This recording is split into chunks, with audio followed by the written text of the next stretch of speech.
Welcome students. आज अपन समाकलन यानी इंटीग्रल शुरू करने जा रहे हैं। आपके अवकलन वाले चैप्टर कंप्लीट हो चुका है और समाकलन में भी सबसे पहले अनिश्चित समाकलन, दो प्रकार के समाकलन आपको पढ़ने को मिलेंगे, अनिश्चित समाकलन और निश्चित समाकलन। सबसे पहले अनिश्चित समाकलन संबंधी संक्रियाएं अपन देखेंगे कि उसमें यह भी आपको पता चल जाएगा भाई कहाँ अंतर पड़ जाता है। बस समाकलन की संक्रिया को आप समझिए किस तरह से होती है। जैसे मान लो कोई अंतराल आई है, उसके प्रत्येक बिंदु पर कोई फलन f का अवकलज f डैश है, यानी अपन f का अवकलन करते हैं, मान लो अपने को f डैश प्राप्त होता है। तो बात ये उठती है कि क्या अपन f डैश की सहायता से f ज्ञात कर सकते हैं क्या, यानी जो अपने को फलन दिया हुआ है किसी न किसी का अवकलज है वो, तो उस अवकलज की सहायता से क्या वो फलन ज्ञात किया जा सकता है क्या वापस। तो इस f डैश से f प्राप्त करने की जो संक्रिया है इसे ही अपन समाकलन कहलाते हैं। वैसे प्रति अवकलन भी कहते हैं इसको, और जो प्राप्त स्थिति है उसको प्रति अवकलज कहा जाता है। ये संक्रिया प्रति अवकलन की संक्रिया कहलाती है और इसी का दूसरा नाम जो अपना मुख्य नाम जो अपन काम में लेते हैं वो समाकलन है। प्रति अवकलन अपन काम में नहीं लेते, केवल यही समझाने के लिए है कि ये संक्रिया है, ये अवकलन की संक्रिया से ठीक विपरीत है, इसलिए इसको प्रति अवकलन की क्रिया भी कहते हैं। समाकलन की संक्रिया अवकलन से विपरीत है। जैसे उदाहरण के तौर पर साइन एक्स का एक्स के सापेक्ष जब अपन अवकलन करते हैं तो अपने को कोस एक्स प्राप्त होता है। इसका मतलब यह होगा इसके विपरीत कोस एक्स का यदि अपन समाकलन करेंगे तो साइन एक्स प्राप्त होगा। इस तरह से ये जस्ट अपोजिट संक्रिया है। जिस राशि का जो अवकलज हो उस अवकलज का समाकलन वो राशि होगी, ये समझ सकते हैं आप। जैसे साइन एक्स का मैंने आपको उदाहरण दिया कि कॉस एक्स का अवकलज है तो कॉस एक्स का अवकलन साइन एक्स हो जाएगा। तो ये संक्रिया समाकलन की इस प्रकार से है। इसको लिखने की स्थिति देखिए, किसी फलन एफ एक्स के एक्स के सापेक्ष समाकलन को अपन इस तरह से लिखते हैं। ये आप चिन्ह लगाएंगे, इस चिन्ह को समाकलन का चिन्ह कहते हैं। फिर आगे वो फलन लिखेंगे जिसका कि आपको समाकलन करना है और किसके सापेक्ष करना है वो यहाँ दिखाएंगे। डी लिख करके वो राशि लिखेंगे आगे जिसके सापेक्ष समाकलन करना है। जैसे डी एक्स थीटा के सापेक्ष समाकलन करना हो डी थीटा, फाई के सापेक्ष समाकलन करना हो डी फाई, टी के सापेक्ष समाकलन करना हो डी टी। इस तरह से तो जिस राशि के सापेक्ष भी समाकलन करना हो वो यहाँ पर आएगी। तो ये संकेत आप जरूर ध्यान रखेंगे, ये समाकलन का संकेत है। और जो यहाँ पर f के साथ मतलब जो राशि है ये आपकी चर राशि है, यानी जिसका कि आपको समाकलन करना पड़ेगा उस चर राशि। और dx मतलब x के सापेक्ष समाकलन करना है, ये आपको संकेत मिलता है इससे। अब जैसे मान लो कोई फलन fx है, अपन उसका अवकलन करते हैं, मान लो अपने को ये प्राप्त होता है। जैसे कि साइन x का अवकलन करते हैं तो cos x प्राप्त होता है, तो ये साइन x का अवकलन cos x इस तरह से। लेकिन यहां पर ये भी देखते हैं कि इस fx के साथ में यदि कोई अचर भी जुड़ा हुआ हो fx प्लस c, तो इसका अवकलन करेंगे तो fx का अवकलन और प्लस c का अवकलन। c तो चूंकि अचर है इसलिए इसका अवकलन 0 हो जाएगा और वापस अपने को fx का ही अवकलन प्राप्त होगा जो कि अपन पहले ही fx मान चुके हैं, तो fx से मिलेगा। अर्थात इस अचर का इसके ऊपर कोई प्रभाव नहीं पड़ा। इस fx का समाकलन अगर करें तो इसका मतलब यह हुआ कि यह आपके आना चाहिए। यही प्रक्रिया है वापस कि जिस राशि का अवकलज जो प्राप्त हो उस अवकलज का यदि आप समाकलन करें तो वो राशि प्राप्त होगी। जहां ये c कोई अचर है, अतः एफ एक्स डी एक्स यानी इसका समाकलन एफ एक्स डी एक्स बराबर होगा एफ एक्स प्लस सी, क्योंकि ये इसके अवकलन में प्राप्त हुआ था। अब यहां चूंकि ये सी है, ये आपके कोई मान तो निश्चित रखता नहीं, निश्चित मान नहीं रखता। ये इसको वैसे समाकलन अचर कहते हैं अपन, लेकिन इसका कोई निश्चित मान नहीं है। जब तक कि अपने को कोई कंडीशन नहीं दे रखी हो तब तक इसका कोई निश्चित मान नहीं है। हाँ, कंडीशन दे रखी हो तो वो कंडीशंस लगा करके अपन सी का मान निकाल सकते हैं। सी कोई निश्चित मान नहीं रखता है, इसलिए इस समाकलन की इस संक्रिया को जिसमें ये c अपने को लगाना पड़ता है, ये अनिश्चित समाकलन कहलाती है। तो ये संक्रिया है कुल मिलाकर के। और इसको ध्यान भी रखिएगा कि आप जो भी समाकलन करेंगे उस समाकलन में प्रत्येक समाकलन के बाद में आपको ये c जरूर जोड़ना है। अक्सर विद्यार्थी इसको छोड़ जाते हैं। यदि आपने ये अनिश्चित समाकलन में ये अचर छोड़ दिया तो परीक्षा में आपके अंक कट जाएंगे, इसलिए इस c को जरूर भी साथ में रखना। तो ये कुछ जानकारियां थी, सामान्य जानकारी, आप इनको नोट कर सकते हैं। और मैं अब आपको इससे संबंधित जो सूत्र हैं वो लिखवाऊंगा। ये कुछ सूत्र आपके सामने लिखे हुए हैं। सभी के सभी फलन x के फलन है, ध्यान रखिएगा। यदि कोई अन्य राशि का फलन हो तो x की जगह वो राशि आ जाएगी, बस इतना ही अंतर पड़ेगा। और सभी का समाकलन भी इसी कारण से x के सापेक्ष किया गया है। सभी के आगे dx लगा हुआ मिलेगा आपको। सूत्र मैं आपको एक बार थोड़े संक्षिप्त रूप से समझा देता हूं। जैसे k कोई अचर हो, कोई भी अचर हो सकता है, कोई संख्या हो सकती है, या इसकी जगह कोई अन्य संकेत a b वगैरह कुछ भी हो सकता है। उसका यदि आप समाकलन करेंगे तो x आ जाएगा kx प्लस c। ये स्थिति मिल जाएगी आपको। यानी जैसे 2 हो, यहां पर 2 का समाकलन करना है तो 2x हो जाएगा। 1 का है 1 dx, 1 का समाकलन करना है आपको तो x आ जाएगा। 5 का समाकलन करना है 5x आ जाएगा। इस तरह से x की घात n जब चर राशि के ऊपर अचर घात हो, अचर घात की स्थिति आपके x की घात n प्लस 1/n प्लस 1, यानी इस घात में 1 जुड़ेगा और जितनी घात जुड़ने के बाद बनेगी उसका भाग लगेगा प्लस c। लेकिन कंडीशन यह है कि n का मान -1 नहीं होना चाहिए, क्योंकि -1 होने पर फिर यह स्थिति x की घात -1, x की घात -1 के मतलब 1/x बन जाएगा। 1/x का समाकलन इसकी तरह से नहीं होता है, अच्छी तरह से याद रखिएगा, गलती मत कर जाइएगा। क्योंकि अवकलन में कुछ स्थितियां ऐसी हैं जिनमें कि आप किसी भी हालत में अवकलन कर लेते हो, लेकिन समाकलन में ऐसी स्थितियां नहीं होती हैं। 1/x का यानी x की घात जब -1 होगी तो आपको अलग से सूत्र मिलेगा। ये देखिए यहां लिखा हुआ है, ये 1/x dx is equal to log x plus c, क्योंकि log x का अवकलन 1/x होता है। इसलिए e की घात x, इसका अवकलन e की घात x ही होता है, इसलिए समाकलन भी e की घात x ही होगा प्लस c। a की घात x का अवकलन a की घात x log a होता है, इसलिए log a का यहां पर भाग लग जाएगा आपके a की घात x upon log a plus c। Sine x, आप जानते हैं कि cos x का अवकलन माइनस साइन x होता है, इसलिए साइन x का अवकलन माइनस cos x हो जाएगा। साइन x का अवकलन cos x होता है, इसलिए cos x का अवकलन साइन x हो जाएगा। tan x का अवकलन sec स्क्वायर x होता है, इसलिए sec स्क्वायर x का समाकलन tan x हो जाएगा। cot x का समाकलन माइनस cosec स्क्वायर x होता है, इसलिए cosec स्क्वायर x का जो समाकलन है वो माइनस में cot x आ जाएगा। sec x का जो अवकलन है वो sec x into tan x होता है, इसलिए sec x tan x का जो समाकलन है वो sec x हो जाएगा। cosec x का अवकलन जो है वो आपके माइनस में cosec x into cot x होता है, इसलिए cosec x into cot x का माइनस में cosec x हो जाएगा। ये आपके साइन इनवर्स x का अवकलन है 1/√1 माइनस एक्स स्क्वायर, इसलिए इसका समाकलन ये हो जाएगा। cos इनवर्स x का अवकलन -1/√1 माइनस एक्स स्क्वायर होता है, इसलिए इसका समाकलन cos inverse x plus c हो जाएगा। लेकिन चूंकि देखिए आप देखिए इसमें और इसमें केवल एक चिन्ह का ही अंतर है, इसलिए आप यही चिन्ह इसके साथ लगा करके भी इसको यूज भी कर सकते हो, काम में ले सकते हो। इसे minus sine inverse x plus c भी लिख सकते हो इसकी जगह। 1/1 प्लस एक्स स्क्वायर ये अवकलन tan इनवर्स x का है, इसलिए इसका समाकलन ये tan इनवर्स x हो जाएगा। cot इनवर्स x का अवकलन -1/1 प्लस एक्स स्क्वायर होता है, इसलिए -1/1 प्लस एक्स स्क्वायर का ये समाकलन हो जाएगा। लेकिन इस माइनस चिन्ह के कारण इसमें देखिए माइनस का ही अंतर है, दोनों में और कोई अंतर नहीं है, इसलिए इसे आप minus tan inverse x plus c भी लिख सकते हैं।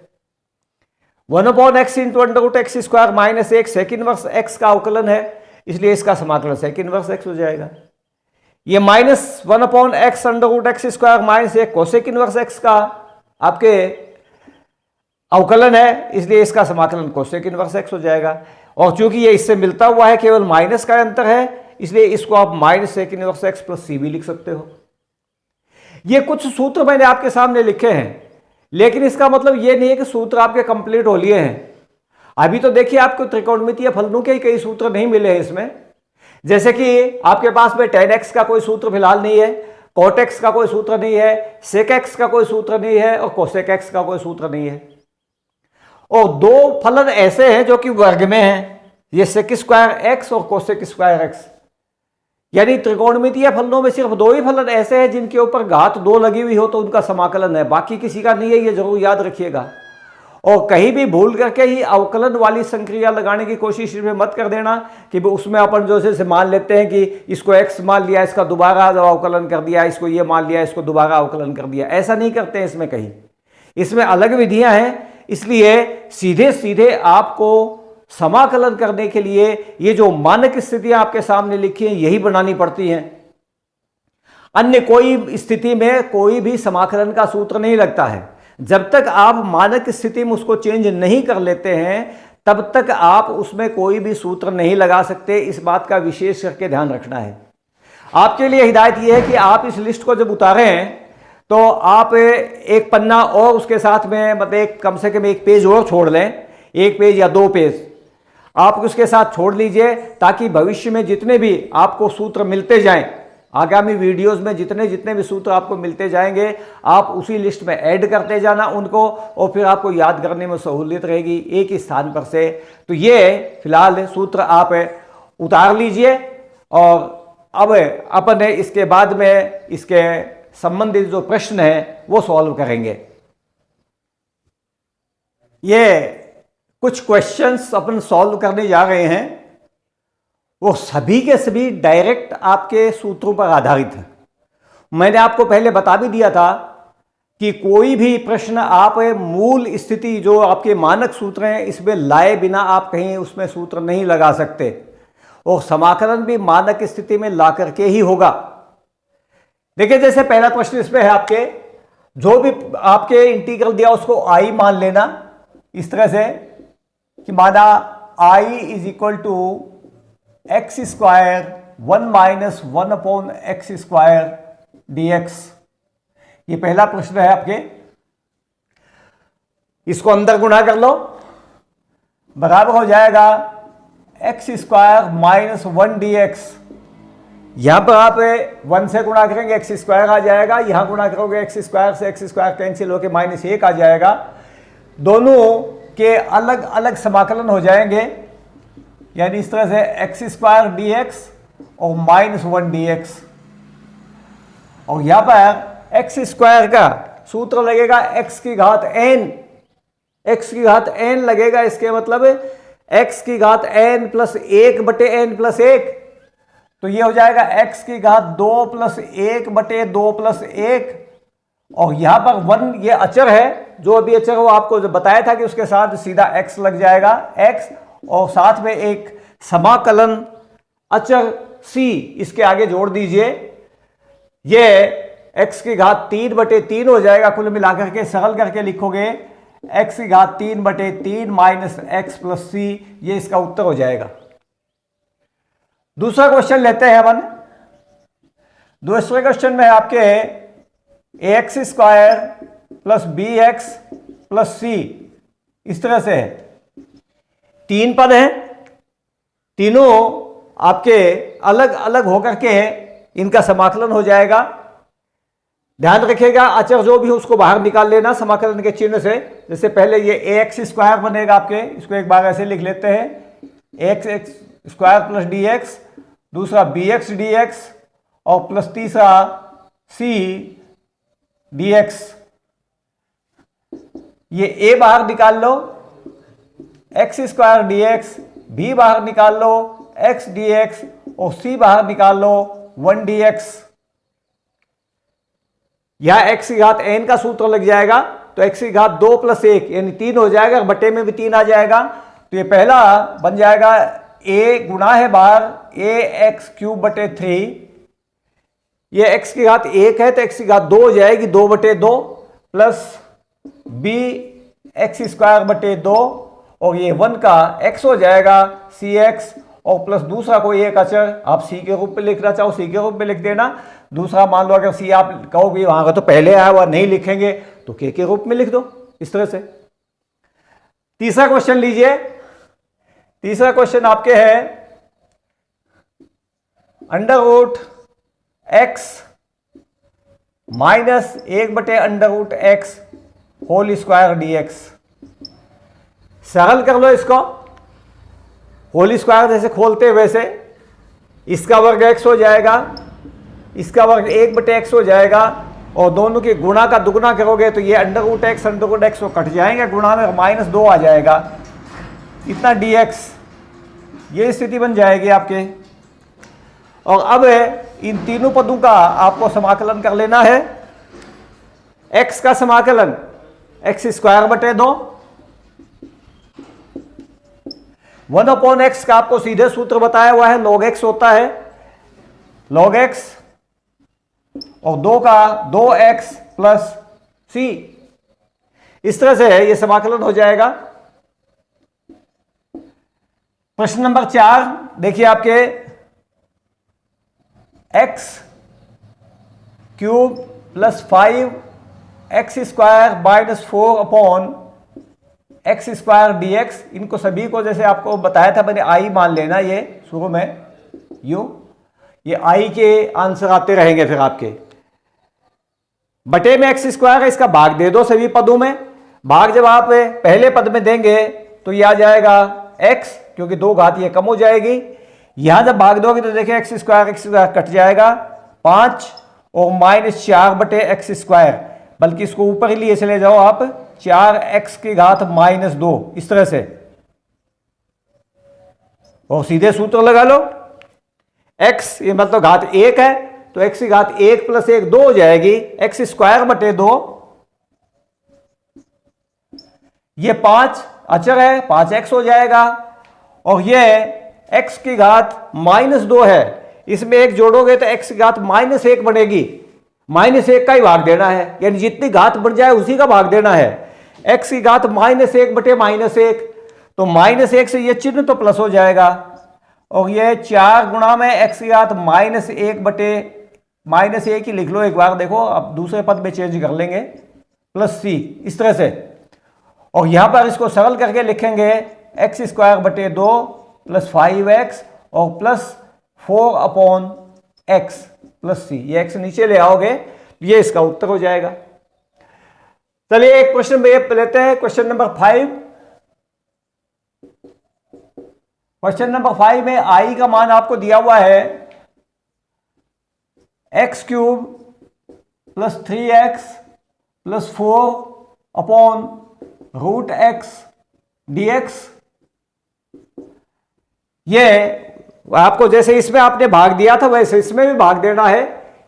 x की घात 1/2 है, ये 1/2 घात ऊपर जाकर के कम होती जाएगी सभी घातों में से, यहां पर तो बचेगी x की घात 5/2, यानी ये आधी घात इसमें से कम हो जाएगी, 3 में से 3 माइनस 1/2, तो कुल मिलाकर के 5/2 हो जाएगी। दूसरा पद बन जाएगा 3, यहां पर x की घात 1/2 हो जाएगी, और ये 4x की घात -1/2 इस तरह से बन जाएगी। समाकलन कर लो, इसका समाकलन पहले एक घात जोड़िए, 5/2 में 1 जोड़ोगे तो 7/2 घात हो जाएगी, 7/2 घात बनेगी तो 7/2 से ही भाग देना पड़ेगा आपको, यानी x की घात 7/2 बटे 7/2, ये 3 इंटू x की घात 1/2 है, 1 जोड़ोगे तो 3/2 हो जाएगी, 3/2 से ही भाग दो, x की घात 3/2 बटे 3/2, और ये 4 x की घात -1/2 है, 1 जोड़ो प्लस की 1/2 बन जाएगी, तो 4x की घात 1/2 बटे 1/2, जितनी घात ये बढ़ती जाए ध्यान रखना उसी का भाग देना है आपको।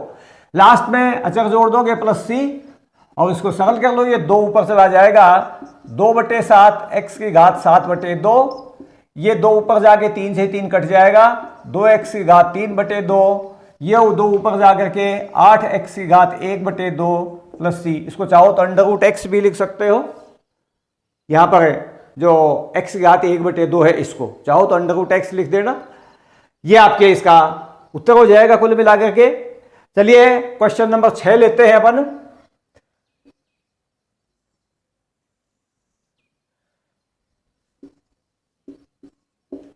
क्वेश्चन नंबर 6 अपने है I बराबर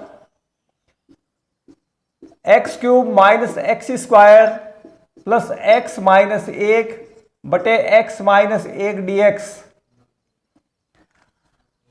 आपको x-1 का भाग देना है। भाग देने से पहले इसके गुणनखंड कर लो, आसानी से भाग हो जाएगा। यानी ये आ जाएगा आपके I बराबर, इसमें देखिए x² कॉमन लीजिए, x-1 प्लस 1 कॉमन लीजिए, x-1 और बटे x-1 dx। और अब चाहे ये कॉमन लेके काट दो और चाहे वैसे अलग अलग ये भाग दे दो। इसमें इसका भाग दोगे x² आ जाएगा, इसमें इसका भाग दोगे तो 1 आ जाएगा। कुल मिलाकर के ये बन जाएगा x² प्लस 1 dx, जिसका कि समाकलन x² का तो हो जाएगा x³/3 और 1 का हो जाएगा x और प्लस ये अचर। इस तरह से समाकलन हो जाएगा। क्वेश्चन नंबर 7 लीजिए। 7 में I बराबर दिया है आपको 1 - x इंटू √x dx। तो √x की गुणा कर दो अंदर, ये हो जाएगा √x, यानी पहला जो पद है वो यानी x⁻1/2 और दूसरा हो जाएगा -x⁻3/2। इस तरह से ये घात है, या एक घात पहले से थी, आधी घात ये, दोनों की गुणा करोगे तो घातें जुड़ जाएंगी, 3/2 घात बन जाएगी। अब इसका सबसे पहले समाकलन कीजिए। x⁻1/2 है, एक जोड़ो, देखो इसमें 3/2 हो जाएगी, x⁻3/2, 3/2 ही भाग लग जाएगा, x⁻3/2 और बटे 3/2 और माइनस इसमें जोड़ोगे तो 5/2 घात हो जाएगी, x⁻5/2 बटे 5/2 और प्लस c। ये सरल कर लो, ये 2 ऊपर से ले जाएंगे और उत्तर हो जाएगा कुल मिला के 2x⁻3/2/3 और -2x⁻5/2/5 और प्लस c। ये उत्तर हो जाएगा। आप ये 7 क्वेश्चन हो गए आपके सामने और इनको एक बार आप थोड़ा नोट कर लीजिए। मैं इधर से क्वेश्चन मिटा रहा हूं आपके। ये क्वेश्चन आपने अच्छी तरह से वैसे देख लिए होंगे और नहीं तो अब नोट कर लीजिएगा। मैं यहाँ से क्वेश्चन नंबर 7 तक के क्वेश्चन यहाँ से हटा रहा हूँ, ये यहाँ से। अब ये क्वेश्चन नंबर 8 लेते हैं अपन।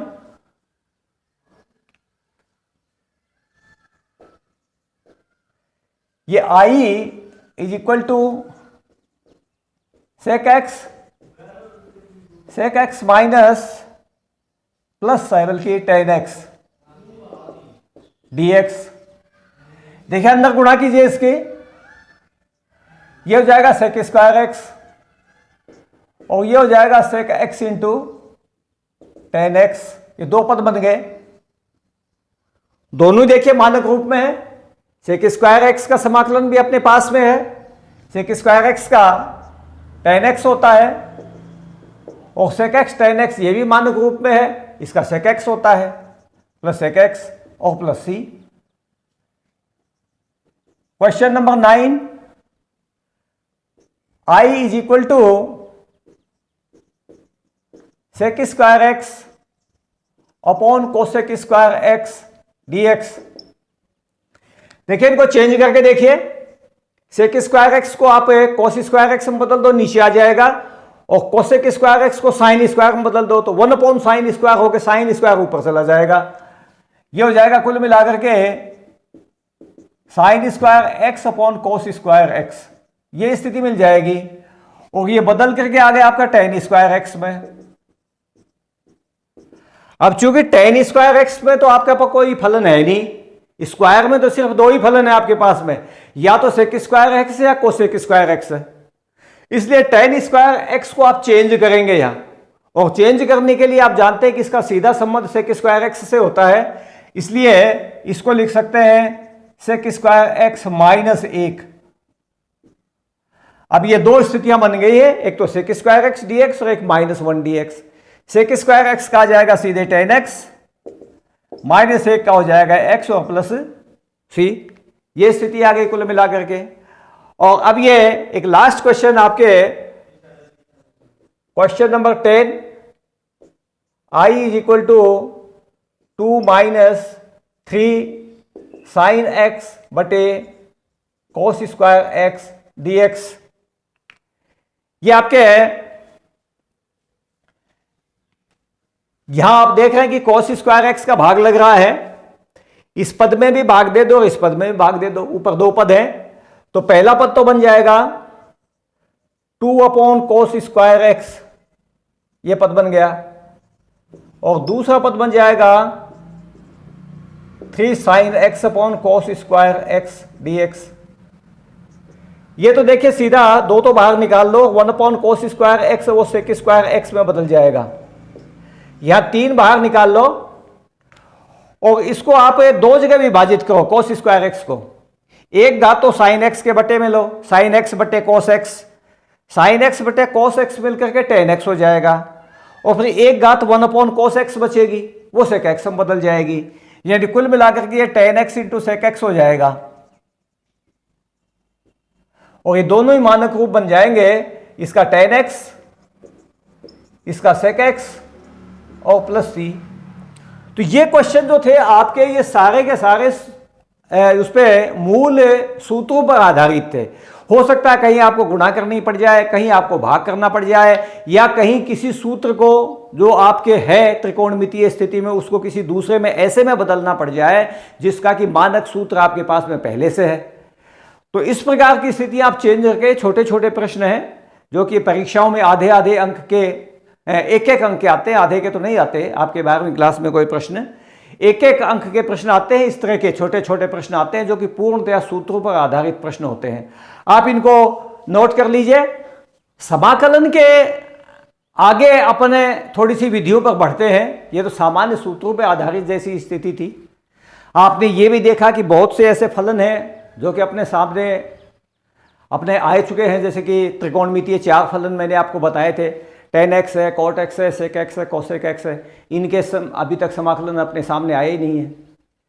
तो ये ऐसी कौन सी विधियां हैं जिनके द्वारा अपने समाकलन की प्रक्रिया को अपन और आगे बढ़ा सकते हैं? तो समाकलन करने की कुछ मुख्य विधियां होती हैं, और इन मुख्य विधियों में आपके 3 विधियां ज़्यादा प्रचलित है। तो 3 विधियों से आप ये समाकलन करते हैं। इसमें सबसे पहली विधि है प्रतिस्थापन द्वारा समाकलन, यानी सब्स्टिट्यूशन मेथड।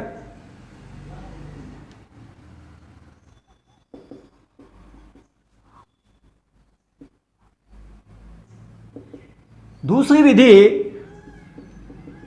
आंशिक भिन्नों द्वारा है,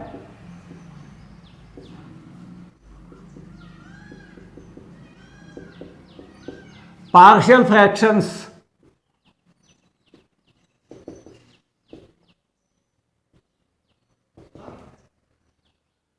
और तीसरी विधि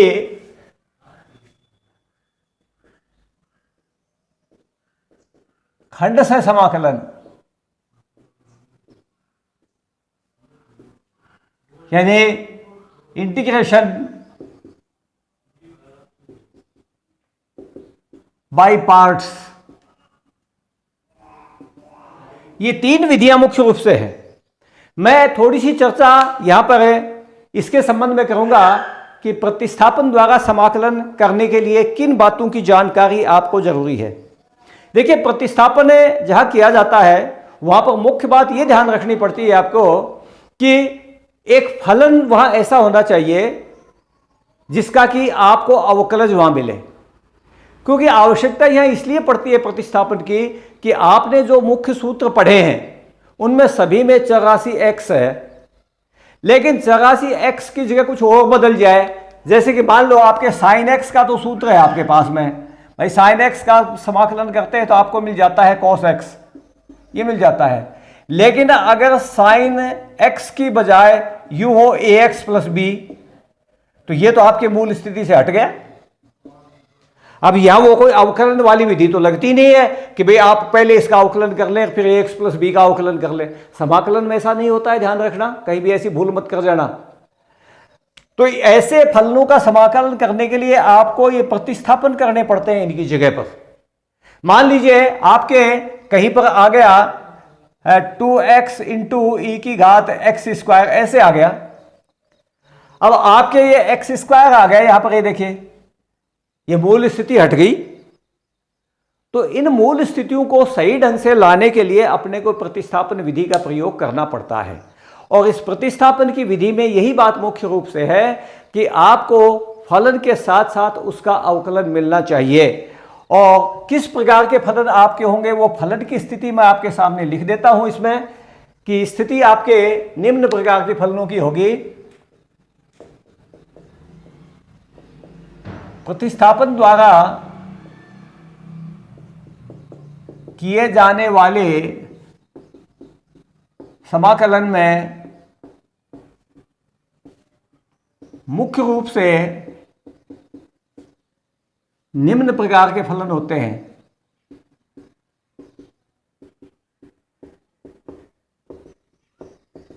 देखिए कौन सी स्थिति है आपके मुख्य रूप से किस प्रकार के फलन आपको मिलते हैं। F x into F dash x D x, यह स्थिति। दूसरी स्थिति, मान लो एफ एक्स के ऊपर घात हो इस तरह से F dash x D x. तीसरी स्थिति 1 upon F x into F dash x D x. और चौथी स्थिति 1 अपॉन एफ एक्स, इसके ऊपर कोई मान लीजिए घात हो,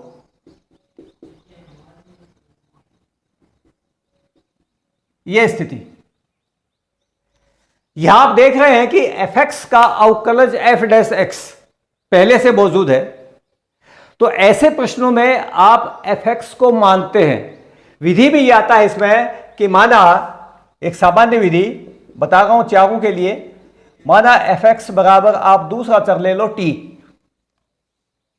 ये आपने मान लिया।